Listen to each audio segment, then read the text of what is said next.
సీతను చూసి వచ్చిన హనుమంతుణ్ణి కృతజ్ఞతాపూర్వకంగా గాఢాలింగనం చేసుకున్నాడు రాఘవుడు. అనంతరం అంతవరకు జరిగినదంతా చెప్పి, దాశరథి, సీతామాత క్షణమొక యుగంగా గడుపుతూ నీకోసం నిరీక్షిస్తుంది. ఇంకా జాగు చేయకు. మహా వానర సైన్యాన్ని విభాగించు. యుద్ధయాత్రకి ముహూర్తాన్ని నిర్ణయించు అని చెప్పాడు హనుమ. సుగ్రీవుడు ఆ అభిప్రాయాన్ని సమర్థిస్తూ, రాఘవ, నీదే ఆలస్యం. నేను, నా సైన్యం ఈ క్షణం నుంచి నీ ఆజ్ఞావర్తులం అని తెలిపాడు. వారి మాటలకి రాముడు అమితోత్సాహం చెంది, సుగ్రీవ, శుభశకునాలు కనబడుతున్నాయి. కుడికంటి పైభాగం అదురుతుంది. మా కులదైవం సూర్యభగవానుడు ఆకాశ మధ్య భాగానికి చేరుకున్నాడు. ఇది అభిజిత్ లగ్నం. ఇదే సుముహూర్తం. సైన్యాన్ని ముందుకు నడిపించు. రావణుడిని వధించి సీతని తీసుకొస్తాను అని ప్రకటించాడు ధీర గంభీర స్వరంతో. రాముని ఆజ్ఞానుసారం మహాసముద్రంలా వృక్షవానర సేన కదిలింది. దక్షిణాభిముఖంగా రేయంబవళ్ళు ప్రయాణం సాగించి సముద్ర తీరానికి చేరుకుంది. సముద్రం ప్రక్కనే మరొక సముద్రంలా రాముని సైన్యం విడిది చేసింది. ఇక లంకలో హనుమంతుడు లంకా దహనం చేసి వెళ్ళిపోయినప్పటి నుంచి ఎవరికీ కంటి మీద కునుకులేదు. ఒక్క వానరుడే ఇంత చేసి వెళితే ఇహ వానర సైన్యం వస్తే ఏం జరుగుతుందో, తమ గతి ఏమవుతుందోనని భయపడుతున్నారు.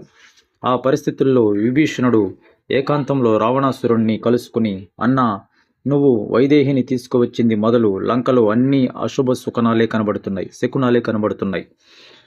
హోమకుండాల్లో అగ్ని ప్రజ్వలడం లేదు. గుడి గోపురాలపై, ఇంటి నడుకొప్పులపై గ్రద్దలు ఎగురుతున్నాయి. నిష్కలష్మమైన మనస్సుతో చెబుతున్నాను, సీతాపహరణం లంకకి నీకు చేటు. ఇప్పటికైనా నీ తప్పు తెలుసుకుని బాగా ఆలోచించి సరైన నిర్ణయం తీసుకో అని చెప్పాడు. ఈ మాటలు వింటూనే రావణుడు రాక్షస మహావీరులందరినీ సమావేశపరిచి, రాక్షస మహావీరులారా, అన్ని విషయాలను మీతో సంప్రదించే నిర్ణయాలు తీసుకుని నేను ఒకే ఒక విషయంలో స్వతంత్రించి రాముని ప్రాణప్రదమైన భార్య సీతాదేవిని నేను దండకారణ్యం నుంచి అపహరించి తెచ్చాను. కానీ ఆమె నన్ను ఇష్టపడడం లేదు. భర్త కోసం ప్రతీక్షిస్తూ సీత సంవత్సర కాలం గడువు పెట్టింది. మానవులైన రామలక్ష్మణులు సముద్రం దాటి సీతను కాపాడలేరనే ధీమాతో గడువు ముగిసే వరకు ఎదురు చూస్తున్నాను. అంతలో వానరుడొకడు లంకకి రావడం, లంకని కాల్చడం, మిగతా కథంతా మీకు తెలుసు.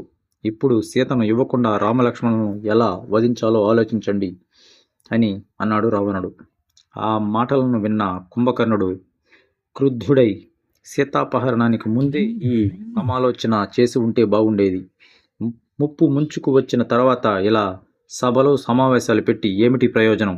యుద్ధమే తప్పనిసరి అయితే ఆ దాశరథిని చంపి నీకు విజయం చేకూర్చడానికి యథాశక్తి ప్రయత్నిస్తాను. అప్పుడు సీత నీకు వశమవుతుంది అని క్లుప్తంగా చెప్పాడు. అంతటా రాక్షస వీరులంతా రావణుడికి ఎదురు చెప్పలేక యుద్ధానికి సై అన్నారు.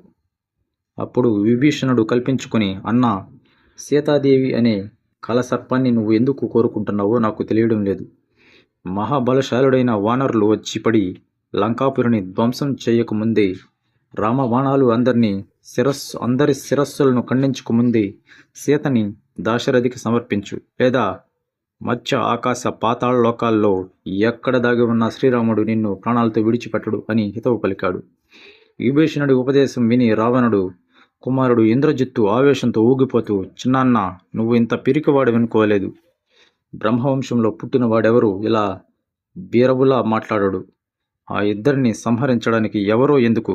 నేను త్రిలోకనాథుడైన దేవేంద్రుణ్ణి దిక్కులేకుండా దిక్కులకు తరిమికొట్టి, నేను నా కరావతాన్ని కోరలు పీకి నేలకు విసిరికొట్టిన నేను మానవ మాతృలైన ఆ ఇద్దరిని నిమిషమాత్రంలో నేల కొల్చగలను, తెలుసుకో అన్నాడు.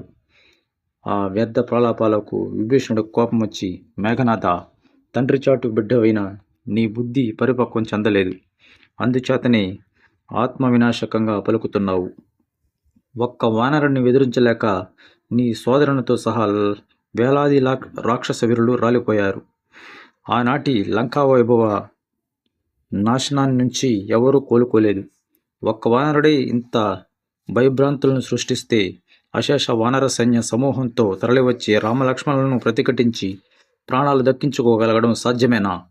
అందుకే రాక్షస జాతి హితం కోరి చెబుతున్నాను. సీతను రామునికి సమర్పించి బహిరత భయరహితులమైన సుఖంగా బ్రతుకుదాం. లంకని రాక్షస వంశాన్ని కాపాడుకుందాం అన్నాడు నిర్మోహమాటంగా. ఆ హితోక్తులకు రావణుడు మండిపడుతూ ద్రోహి అని గర్జించాడు. రావణుడు సభ యావత్తు ఉలిక్కిపడింది.